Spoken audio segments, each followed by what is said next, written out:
Yeah. Kamuti. Pang snack to, pang snack. Ay, luto na. Tapos sa ilalim, sweet corn. Guys, nagkakain ba kayong ganitong pagkain? Yun ang kadalasan sa probinsya, guys. Always mayroong ganito, guys. Kamuti, saging. Sarap to pang snack. Makabusog. Yan. Kamuti. Ang kamuti nasa ibabaw, ang sweet corn sa ilalim kasi matagal maluto ang mais kaysa kamuti. Kaya dito ko na lang ilagay sa ibabaw. Ayan. Mangaon ta guys. Ng snack ta o kamuti. Ganda to guys kasi madali siyang tunawin ang kamuti. Kung mag-diet mo guys, maganda itong kainin guys sa gabi kasi madali siyang matunaw. So magaan natin pakiramdam sa tiyan, kaya maganda ang tulog natin.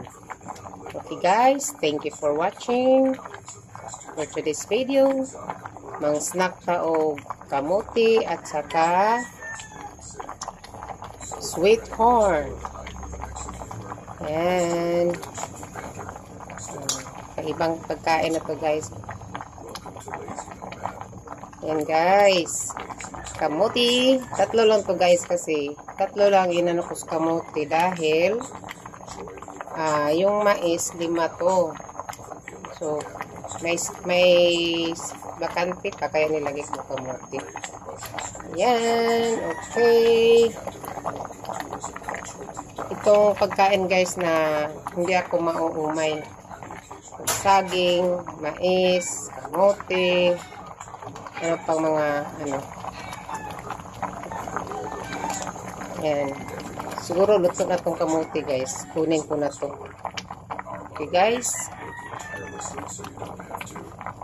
Ng snack ta.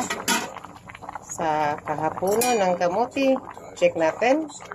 Tusukin natin sa tinidor.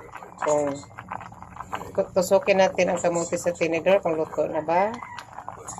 Pag tusok natin mabaon ang tinidor, it means luto na. Yan, malaki to siya guys. Ayan, luto na. Okay. Kunin na natin para magkain na tayo guys. Bye. Thank you for watching guys. Ayan. Itong sweet corn guys, hindi ko pa kinuha kasi kulang pa siya sa lambot. Kasi ang mais, tagal pa siya maluto compare sa kamuti. Kaya panghuli lang to siya. Ang gawin ko nito,